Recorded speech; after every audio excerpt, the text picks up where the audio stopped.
xibaar yu wér te wóor ca tàng-tàng ba abonnez-vous pour ngeen di mën di jot suñuy vidéo. mbokk yi commune bu Touba Fall asalaamaaleykum wa rahmatullahi taala wa barakaatuhu. ñu ngi nuyu ñi fi teew ñëpp suñ ci tuddee Serigne Lamp Fall mi nga xam ne mooy jotaayu ñu nekk day yóbbaale commune bu Touba Fall yëpp di nuyu presse bi nga xam ne ñoo fi nekk di leen jaajëfal bu baax a baax ci teewaay bi fii ci Touba Fall. tey nag li nga xam ne nii moo ñu yëkkati mooy commune bu Touba Fall. bala ñooy commencé nag dañuy ñëw ci historique bu dëkk bi fan mooy Touba Fall ak fan mooy Touba Fall. Touba Fall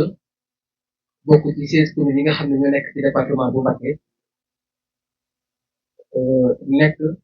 3 kilomètres de Touba nekk commune boo xam ne nii mi ngi nekkoon communauté rurale waaye bi nga xamee ni président de la république Macky Sall indi na acte 3 de la décentralisation ci lañ ko defee mu nekk commune boo xam ne nag commune bu yàgg la ndax Touba Fall gi ñu nekk ñu ngi wax ne ñu ngi ko sanc en 1929 te it am na dëkk yoo xam ne ñu ngi ci commune fu mel ne Gébbu Fall mag fi nga xam ne foofu lañ nekk foofu ñu ngi wax ne daanaka ñu ngi ko sanc jamonoy 1918 Cheikh Ibrahima Fall moo ko sancoon. kon commune bu Touba Fall mooy commune bi nga xam ne maam Cheikh Ibrahima Fall moo ko moomal boppam. kon commune boobu tey bu ñu fi amalee jotaay bi mel nii te jotaay bi lépp tënkuwut lu dul gën a ñoŋal commune bu Touba Fall. commune bu Touba Fall nag bokk ci commune yi nga xam ne régime bi nga xam ni moo fi nekk muy régime en place ka nga xam ne moo nekk te boobu di président de la république monsieur Bassirou Diomaye Diakhar Faye nekk ca bopp ba ñu am ay doléances yoo xam ne nii dëgg yàlla depuis 1960 ba indépendance amee ba léegi Touba Fall dugg ci ay jafe-jafe yooyu nag ñu am yaakaar ni bu ñu ko jooyee ci état bu bees bi dinañ ci mën a am ay saafara nu mu gën a gaawee ci jafe-jafe yooyu duñ ci tuddee lu mel ni infrastructure routier mooy sunu tali bi dëgg yàlla yéen ñi nga xam ne yéen journalistes yi loolu di ngeen ci doy seede ndax jànkonte yi ngeen am pour ñëw fii ci commune bi metti na lool. kon commune bu Touba Fall nekk na commune boo xam ne commune bu enclavé la te mu nekk point stratégique nag diggante Touba ak commune bu Touba Fall. ndax man damaa jàpp ne fii nga xam ne mooy commune Touba Fall ak Touba nekk 3 kilomètres te war nañ ko désenclavé ba nga xam ne nii économie bi nga xam ne Touba nekk une site historique une site boo xam ne dafa nekk site économique wax dëgg yàlla war nañoo fexe ba Touba Fall li nga économie bi nga xam ne mooy diggante Touba ak Touba Fall mu nekk loo xam ne mooy yomb loolu nag li ko indi mooy ñu am tali boo xam ne nii dina mën a relier Touba ak Touba Fall. loolu di nekk vieille doléance boo xam ne nii depuis 1960 ñu ngi ci topp yaakaar ne nag dinañ ko réaliser ci Bassirou Diomaye Diakhar Faye ak tali bii nga xam ne mooy piste bi nga xam ne moo jóge Daara Xofoor jaar fi nga xam ni mooy Ngay jaar Touba Fall dem Misra yoon boobu tamit mooy yoon bi nga xam ne moo gën a gaaw ci désenclavé commune bu Touba Fall ndax màggal Touba dëkk bi ni muy xat bu fi amoon tali dina yombal nit ñi ci ay déviation yoo xam ne nit ñi bu ñëwee ba Daara Xofoor dañuy jaar Touba Fall dugg Touba kon loolu point la boo xam ne nii waruñu koo raté te it commune bu Touba Fall rek moo ci gagné waaye Sénégal rek moo ci gagné. yeneen doléance yi mooy wàllu ndox tey jii ku yenn Touba Fall sax xam ni ak commune ak li wër commune bi xam ni manque ndox moom metti na fi lool suñu jigéen ñi dañu jóg guddi di tijji robinet yi ngir mën a am ndox ba pare ñu nekk ci dëkk boo xam ne ay baykat lañ dëkku baykat nag comme que nit ñi ñoo mënut a am na ndox muñ naan waxatuma la ak jur gi kon war nañoo am ndox mu doy moo xam ne dinañ mën a yor jur gi man cee naan loolu nag forage bi fi nekk moo ko indi forage boo xam ne ñu ngi ko créé depuis 1965 Léopold Sédar Senghor moo ko fi defoon premier mandat kon loolu wax dëgg yàlla nekk na kii boo xam ne bu ñu nee la mooy ravitailler 35 villages wala tax di dugg ci yeneen commune kon loolu wax dëgg yàlla nekkul loo xam ne yanu na maanaam kon jot na ñu am yeneen forage yoo xam ne dañ koy ajouté ci commune ci forage boobu pour ñu mën a am suffisamment d'eau yi nga xam ne mooy commune bi Touba Fall. la ci des mooy électrification muy lu jëm ci wàllum courant bi manqué na fi lool te it man courant damaa gëm ni au 21e siècle benn dëkk boo xam ne mi ngi ci Sénégal di manqué am ndox warut am au 21e siècle ndax courant ak ndox ni mu sensible nga xam ne loolu c'est loo xam ne mooy dundal doomu aadama kon démb rek ñi ngi demoon ci ak màggal goo xam ne nii Daaru Rahman Fall groupe électrogène lañ taal pour man nit ñi mën a dégg rajo yi kon loolu war naa jeex ci Sénégal kon commune bu Touba Fall bëgg nañ premier mandat bi nga xam ne moom lañ war a moom la Bassirou Diomaye Faye bala moo jeex ñu am 100% électrification fii ci commune bu Touba Fall loolu nag nekk na doléance yoo xam ne nii wax dëgg yàlla mënul ñàkk problème de santé aussi dëkk la boo xam ni am nañ jafe-jafe faju ndax dëkk bu amutul yoon rek faju ba day métti ndax dëkk bi enclave boo fi amee urgence pour nga évacuer ba sax problème la kon commune Touba Fall ñu wax la lu mat 15000 habitants mi ngi fi kon ab centre de santé lañ war a am waruñu fi am ab poste de santé sa poste de santé bi yéen dem ngeen fa gis ngeen ni mu mel benn salle moo fa am salle de soins benn salle boo xam ne fa la ñu defee accouchement te boo fa duggee sax sa yaram day daw kon loolu war nañ ko améliorer ba nga xam ne suñu soxna yi nga xam dañu mucc ñu mën a mucc si mucc ayib loolu nag moom ci yeneen village yi nga xam ne ñoo nekk ci village environnant yi aussi ñu def ay poste de santé wala ñu def ay case de santé pour élargir ko ba nga xam ni fu foofu di nga mën a dem fi nga xam ne moo la gën a jege ngir mën a am les premiers soins kon loolu tamit ñu ngi ciy interpeller le président de la république li ci des mooy wàllum éducation muy point boo xam ni mënul ñàkk dañoo toll ci jamonoy changement te changement bu ñu ko bëggee wax il faut ñu indi éducation boobu nag ñun commune Touba Fall am nañ lu mat 8 écoles élémentaires 8 écoles élémentaires yooyu amul benn boo xam ne am na ci clôture amul benn bu ci am clôture benn moo ci am clôture te ren lañ koo clôturer te boobu ñu ngi ko créé en 1948 bien avant l'indépendance kon loolu lu yéeme la kon bëgg nañ ñu clôturer ñu li nga xam ne mooy école yi nga xam ne moo nekk ci commune bi yëpp waaye yokk ci ay classes waaye dëkk yi nga xam ne amaguñ tamit ñu mën a ajouter ba ay école ngir nit ñi mën a jàng nit ñi mën a bokk commune Touba Fall mën a bokk ci ñi nga xam ne ñooy changer Sénégal kon loolu tamit doléance la boo xam ne nii wax dëgg yàlla mënul ñàkk ñu nekk ci dëkk boo xam ne tamit dëkku mbay la bu ñu waxee bay dañuy def bay ak sàmm bu ñu waxee bay ak sàmm nag foofu fa ma ci ñëw mooy wàllum sécurité bi d'abord ndax sàccum jur gi sonal nañu lool ci commune bi nga xam ne mooy commune Touba Fall sàccum jur gi boole koog insécurité dañuy bëgg a sàcc sa jur sax ñu génn ñu rey la wala ñu jàmm la kon loolu war nañ cee taxaw bu baax a baax a baax a baax di ci interpeller les autorités compétentes pour ñu taxaw ci bu baax a baax te loo xam ne la Sénégal gépp ñoo ko bëgg li nga xam ne mooy emploi des jeunes aussi dañoo bokk ci dëkk bi nag ba vote jotee dañoo génn liggéey ngir am changement te it bu ñu gisee ni la fi nekkoon ba léegi moo fi nekk kon nag jot na kon dëkk yi nga xam ne mooy milieu rural bi dañ leen a war a impliqué ci li nga xam ne mooy gestion bi nga xam ne mooy doxal Sénégal kon li nga xam ne mooy emploi des jeunes yi nga xam ne ñoo nekk ci dëkk kaw yi nañ leen di jël di leen boole ci mbir yi ndax ci lañ bokk ndax fii nga xam ne mooy Touba Fall dañ fay indi ay école feneen nekk nañ ñu fay école ñi nga xam ne ñooy yor di doxal Sénégal dàquñ ñoo jàng dañoo am ay école ñu am ay école ñu xëy di jàng ñu xëy di jàng ñu am ay diplôme ñu xëy ay diplôme fii ñu toog ñi jeunesse bi fi nekk ñëpp ñi ngi ci université yi jàng am seen ay diplôme kon dañoo bokk ci réew mi nañu boole ci réew mi li ci des mooy rek yaakaar naa daanaka lépp rek mooy luy defar commune bu Touba Fall daal commune bu Touba Fall daal li fi manqué bari na lool foofu la ñuy wàcce kàddu yi rek voilà li nga xam ni mooy CEM bi commune bu Touba Fall amul CEM lu mat 700 et quelques élèves dafay jóge wala 500 et quelques dañ fiy jóge chaque année ñu leen di yóbbu Mbàkke te it loolu jafe-jafe la boo xam ne ñu bari foofu la ñuy doxee bàyyi jàng te it loolu gënul bu fekkee dañoo inspiré changer réew mi dañuy fexe ba nit ki fi mu nekk mu mën faa jànge kon li nga xam ne mooy CEM bu commune bu Touba Fall loo xam ne nii lu urgence la te ñu ngi interpellé président de la république ngir mu mën koo def le plus rapidement possible di tamit di encourager li nga xam ne mooy gouvernement bi nga xam ne moo nekk en place ndax wax dëgg yàlla gis nañ ni am courage ak am yaakaar ci ñoom moo tax ñu def suñu déployer tous les moyens pour def suñu conférence de presse bi ndax yaakaar dafa am doole te it am nañ yaakaar ci ñoom ni doléance yi nga xam ni def nañ ko fi yëpp dinañ ci indi saafara ci nu mu gën a gaawee loolu nag wax dëgg yàlla ñun commune bu Touba Fall dañoo wote woon ngir ñu accéder ngir ñu faj suñu saafara suñu jafe-jafe ndax bu ñu faju suñu jafe-jafe kat dañuy dem te la ñu nekkoon kon am nañ yaakaar ni dinañ faj suñu ay jafe-jafe kon ak li nga xam ni mooy daara yi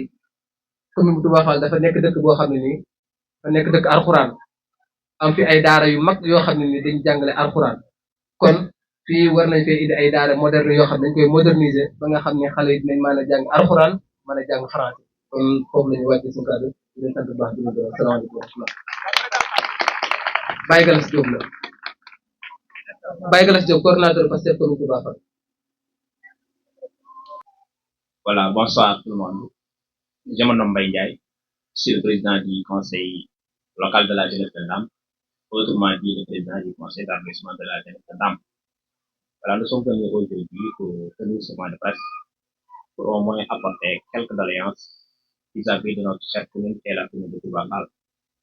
Pour rappel, Touba Fall est une commune historique qui date à part de nos sources, qui a été créée en 1927, d'autres disent 1930, par Mamcheikh Fall, ou bien qui a été achevée par celui de Fall.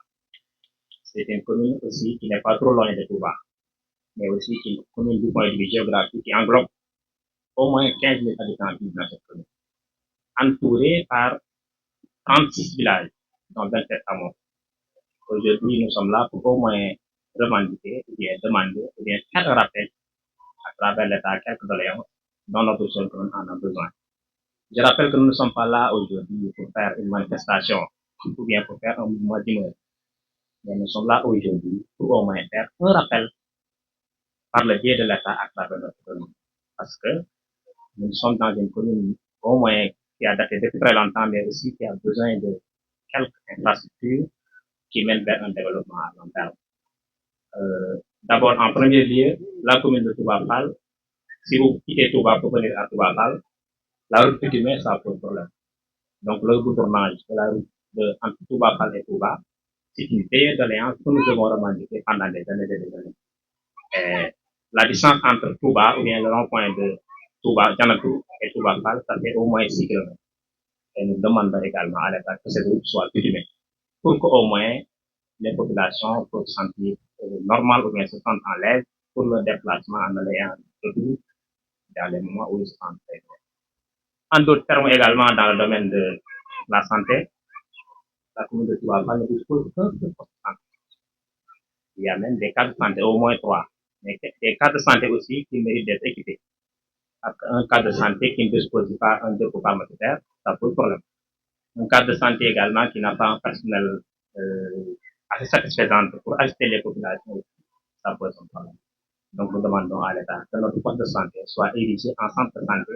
et les cas de santé soient érigés en poste de santé et que le plateau médical soit levé au moins pour assister les populations dans le domaine de la santé. Parce que les femmes éprouvent d'énormes difficultés au moins pour les évacuations sanitaires. Et dans certains cas dangereux également, on est obligé d'évacuer les malades à d'autres structures sanitaires. Et le problème de la route que j'ai énuméré aussi pose problème. Parce qu'au moins, qui va faire une longue distance, vous avez traversé la route pour venir ici, donc vous voyez les conséquences qui en découlent pour faire le déplacement. Donc nous sollicitons et nous demandons à l'État de nous assister dans le domaine de la santé, avec la mise en place d'un poste de santé et des cas de santé dans les gros villages environnants, pour au moins essayer de solutionner les difficultés des populations dans le domaine de la santé. Dans le domaine de l'électricité, certes, j'encourage également le maire et le conseil municipal, d'abord le conseil municipal, moi, et pour sa présence, qui lui aussi, on a fait au moins des efforts en compagnie de l'État pour électrifier certains villages environnants. Mais aujourd'hui, il y a une casse-tête encore dans le domaine de l'électricité. Pas mal de villages sont ici qui ne sont pas encore électrifiés. Je peux les citer si vous voulez. Le village de Bampel 1, pas d'électricité. Bampel 2, pas d'électricité. Guélé 1, Guélé 2, pas d'électricité. Kolonabe, la même chose. Djamwili, la même chose. Kermotarba, la même chose. Ndiayen Wadje, c'est pas un village, la même chose. Taofer, la même chose. Les Dara et alentour, la même chose. Géboupal et Samsam, bien que les poteaux sont déjà mis en place, mais jusqu'au moment où je vous parle, le courant n'est pas encore opérationnel.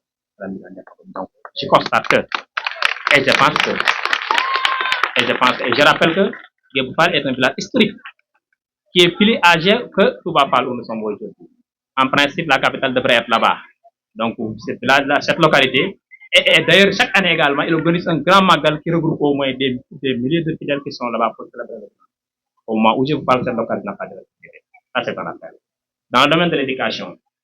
nous avons su et connu que l'école Touba, la commune Touba dispose de 9 écoles élémentaires. C'est vrai. Mais aussi, nous avons besoin d'autres salles de classe, la construction d'autres salles de classe, c'est important. Parce que vous savez que l'éducation est le moyen que tout le monde en a besoin pour un développement durable à long terme. Et on constate qu'il y a des localités qui ont besoin des écoles élémentaires et que nous devons les aider à les construire. Certes, quelque part, la fonction des salles de classe peut être classée dans le domaine de compétence de la mairie, c'est vrai, mais quand même c'est un rappel. Comme nous avons l'occasion d'avoir le maire ici présent, ça prend un rappel pour nous aussi de demander aux maires, de demander aussi aux compétentes de nous construire des salles de classe pour qu'au moins nos enfants puissent accéder à l'éducation qui est un droit fondamental pour les enfants. Le collège de proximité, c'est extraordinaire quand je le dis. Une commune comme Toubapal qui ne dispose pas de SEM où nos enfants peuvent poursuivre le secondaire, c'est extraordinaire. Concrètement, qu'est-ce qu'on doit dire? Ce qu'on doit dire, c'est qu'on demande à l'État, on sollicite, on lui demande, on lui fait le faire, qu'on nous construise un collège, ne serait-ce que 2 salles de classe, parce qu'au moins dans cette école-là, chaque année, les enseignants font de bons résultats, les élèves réussissent à l'entrée en sixième avec un taux très important. Mais malheureusement, le taux d'abandon aussi se fait constater. Parce que quand les élèves réussissent leur entrée en sixième, ils seront orientés à Bambey, à Djibouti ou ailleurs. Leurs parents auront des difficultés pour satisfaire leur droit dans l'éducation et le prise en charge. Conséquence,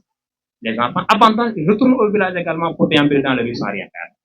Donc, le constat, le cri de cœur que j'ai dit aujourd'hui dans le domaine de l'éducation, nous sollicitons la mise en place d'un collège de proximité pour que nos enfants puissent poursuivre dans le domaine de l'éducation. Dans le domaine de les dara modernes aussi, il faudra en faire. C'est vrai, on remercie le régime sortant d'avoir mis en place un dara moderne ici en Madrid, qui est une cité religieuse. Une cité religieuse, mais une cité dans laquelle il y a beaucoup d'ara qui enseignent les parents. Il y a des habitants de Madrid ici présents dans la séance. Mais il faudra signaler qu'il y a d'autres localités dans la commune de Touba qui en ont besoin. Donc, comme l'éducation aussi est un droit, on ne parle pas de l'école française tout simplement, mais on parle de l'éducation en général. L'école coranique, l'arabe, le français, la langue, aucune langue n'est pas libre. Donc, on demande à l'État également la mise en place, l'élargissement également des dards modernes à travers la.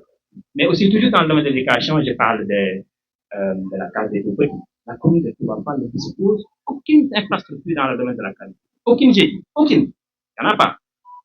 On est obligé le directeur de l'école élémentaire est obligé de loger la case des tout-petits dans l'école élémentaire. Conséquence, les de salle de classe s'impose déjà. Parce qu'à l'école élémentaire, on n'a pas suffisamment de salle de classe pour appliquer de la TI au CM2. Encore maintenant, on déloge, on lègue d'autres salles à la case de tout-petits pour appliquer des enfants. On était venu ici, je ne sais plus en quelle année, on avait délibéré même le site où on doit implanter la case de tout-petits. Mais jusqu'à présent, rien n'est encore fait. Donc, on rappelle à l'État la mise en place d'une case de tout-petits est une nécessité capitale pour notre commune de Touba et on le demande au effort. Dans le domaine de l'agriculture et de l'élevage, comme il a dit, nous sommes dans une région, Diourbel, une région dans laquelle les activités dominantes sont le commerce, l'agriculture et l'élevage.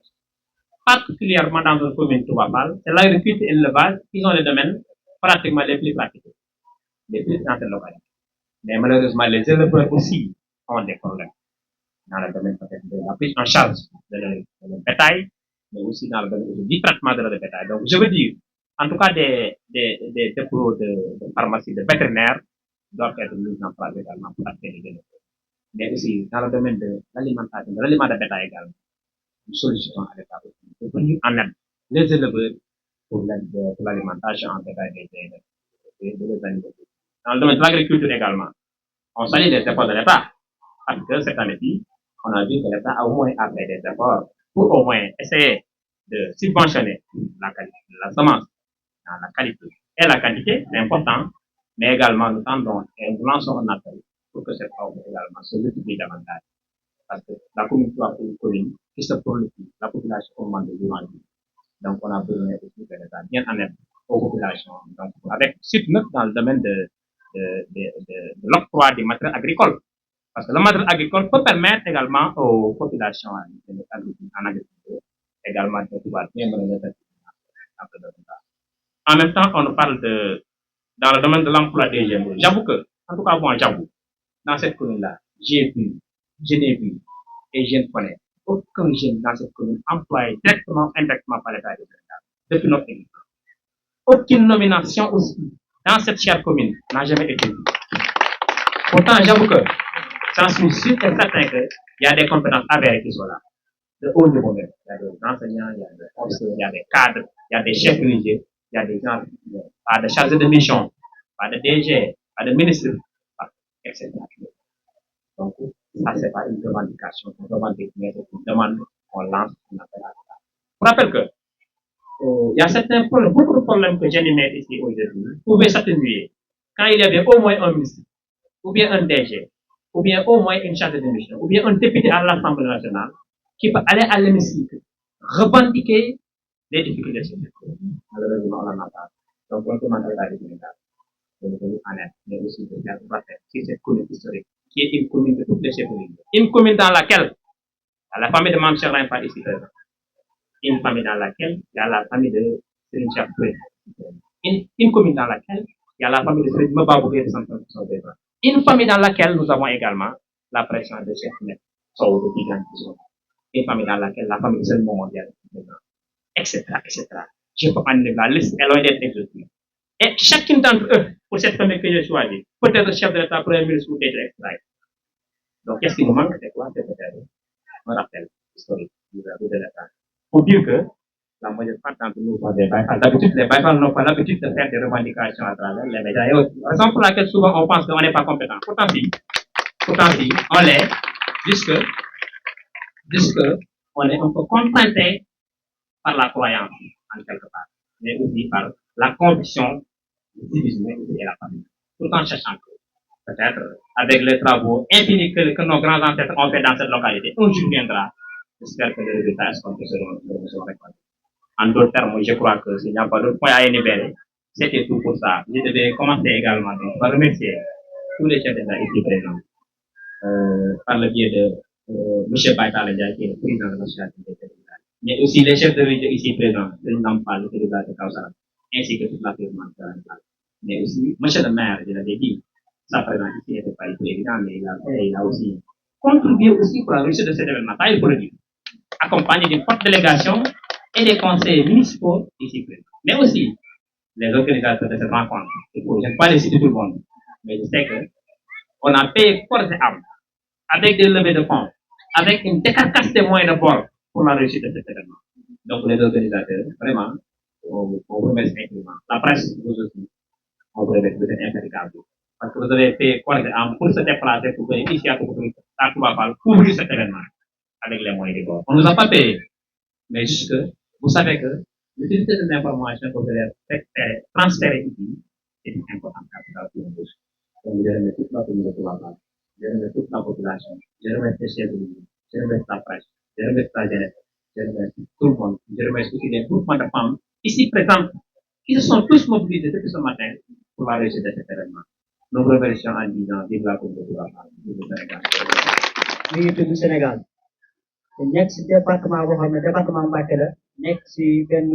arrondissement naaw ñun waa population Sénégal bu Touba Fall ñu nekk ay Sénégal ndax Sénégal bi nekk Dakar ak bi nekk Touba Fall ñoo yem ndax day fay impôt ñun ñu fay impôt te état ñett yi rek ñoo ko yor impôt dette ak monnaie ñun nag moomuñu suñu monnaie kon dette nanam ak impôt te kenn dox ko ñoo fay impôt ndax àll bi lii fay impôt te fii si àll bi fay du ko impôt man nag damay wax ne man maay Dame Bey nekk président des délégués de la commune de Touba Fall de plus nekk le coordinateur JPS de la commune de Touba Fall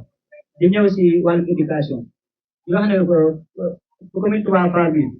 dafa nekk commune boo xam ne am na 4025 élèves yoo xam ne dañuy jàngee fii 4025 élèves yooyu dafa répartir ci 8 écoles 8 écoles yooyu su ma si wax damay wax Touba Fall Kawsara Jebbu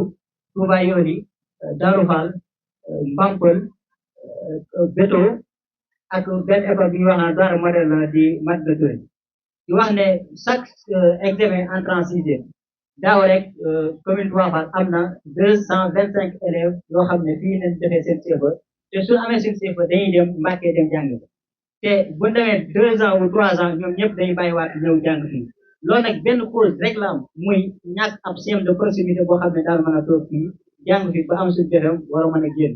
loolu nag dañ ciy woo le premier ministre di Ousmane Sonko et le chef du gouvernement di Bassirou Diomaye Diakhar Faye xamal na ko ñun waa commune de Touba Fall ba ñu wooyee si présidentielle yi wuy si nañ ko fal bu rafetal rafet bi mu wooyee si ensemble jox nañ ko majorité ensemble kon nag ñun wàcce na moom moo dese ak ñun li mu dese ak ñun nag mooy sunu ñaxtu yii su ma bañ a wax ñaxtu mooy sunu doléance yi ñuy wax jëmale ko si wàllu éducation ndax ñor nañu lool mooy ab système boo xam ne daan ko mën a jàngee fii di jàng fi ba am suñu pexe gën doog te génn dem Mbàkke di leen sant bu baax di leen gërëm xam naa ne bay gën a waa commune Touba Fall ñu ngi leen di nuyu baax di leen ziar mel na ni li fi jot a ñëw ci ay doléance lépp mat na mais nag bu ñu tuddee wàllu ndox ca man ma yore loolu vraiment war naa ci mën a indi ay leeral comme rek toftal ko ci li nga xamante ni moom moo fi jot a jaar man la Abdou Sakor Mbow responsable site forage de Touba Fall en même temps nekk président CDS poste de santé bu Touba Fall forage bi man maa ko yore depuis 25 ans li ñu wax fii li Mbaye Ndiaye wax ci français Baye Galas wax ko ci wolof ci manque ndox bi nekk ci commune Touba Fall la preuve mooy forage bi ñu ngi ko bëna en 1966 tabax sa tuddo bi en 1968 forage boobu bi mu demee ba jeex ñu def benn nouveau forage ñu bënaat beneen forage à côté l'an 2000 forage boobu mën naa ne moo yore population Touba Fall mu am nag manquement bu metti bu ci nekk loolu nag duñ def lu dul di ko jàmbat le président de la République waaye nag di ko jaar ci ministre Abdoulaye Dièye mi nga xam ni moom la président dénk loolu c'est Cheikh Tidiane Dièye di moins kon forage bi li nga xamante ni moom la couvrir ñaar fukki dëkk ak juróom-ñaar officiel ak fukki amoo ak ñeent yoo xamante ne nii mën leen concevoir comme ay gros village lépp forage bi moom moo leen yor débit pompe bi c'est 30 mètres cubes par heure capacité de cette eau bi c'est 100 mètres cubes loolu kenn ku ne xam na ni mënul satisfaire besoin ci wàllu yi nga xamante moo nekk ci commune Touba Fall c'est la preuve mooy dëkk yaa ngi nii mooy servir Touba Fall 1 Touba Fall 2 Tawa Fall Madina Kawsara Daaru Rahim Gele 1 Gele 2 Sam-Sam Baye Ndiaye Daaru Rahim Gébbu Séeréer Mbaam 1 Mbaam 2 Gele 1 Gele 2 Ourour Jamweli Andri Touba Njawaldi Beto Kolonabe Yoli Daaru Fall Gojo Touba Mbor Kër Matar Ba ak Daaru Dimbu loolu mooy les 27 villages officiels yi amoo yi nga xam ni mën na leen a jàppe ay gros villages ñoom it bokk na ci yaa Mbojeen Daaru Fall Mbojeen Ndigal Touba Fall Xar Yàlla Suyta Jamweli Kiir Jamweli Mbaam Séeréer Mbaam Kër Jaayel Mbarikel Touba Njawaldi Séeréer Touba Yoli Kebe Touba Fall Ndamlo ak Tere Gele lii nii benn forage bu nu ko yor ca kenn gisul benn commune ki fii te ci Sénégal boo xam ne benn forage képp moo fa nekk te forage Touba Fall lii lépp benn forage moom moo ko couvrir kon manqué ndox googu noonu ñu ngi koy jooy ci président de la République le premier ministre waaye nag di ko jaar ci ki nga xamante ni moom la ñu dégg loolu donc bu saafaraal ñu ko ci nu mu gën a gaawee di sant ñëpp di gërëm ñëpp di wàcc foofu suñu kàddu asalaamaaleykum wa rahmatullah. ñoo ngi nuyu mbooloo mi fi teew yëpp jóge ci commune bi Touba Fall di nuyu waa presse bi fi teew di wax ne rek wax ji du gudd ndax ku fi teew te xam ne te bëgg a dégg message xam nga ne message bi li ci ëppoon solo jàll na donc li ci am solo rek mooy mbooloo bu ñu toogee ku ci yëkkati kàddu lii tax nga yëkkati kàddu mooy dëggal li mbooloo mi wax looloo ñu tax ñu yëkkati kàddu waaye xam nañ ne kàddu yi fi jóg mënuñu wax lu raw loolu ndax manquement yi ni ci commune bi mën naa ne dafa yàgg ndax buñ lay wax ab forage boo xam ne mi ngi daté depuis 1966 wala 65 di la wax école boo xam ne ñu ngi koy wax ay 1948 ci benn école boo xam ne moo ne fii ci biir commune bu Touba Fall nga xam ne bokk na ci école yi nga xam ne ñoo mag ci Sénégal ngeen presse bi nga xam ne yéen a fi ñëw ngeen jaar li commencé rond point bi ba jëm si biir Touba Fall yoon bi ni mu mel nga xam ne dëkk bi kenn mënutul tabax fii ci dëkk bi fii kenn mënutu fi tabax ndax camion bu la indil suuf sax mënoo ko am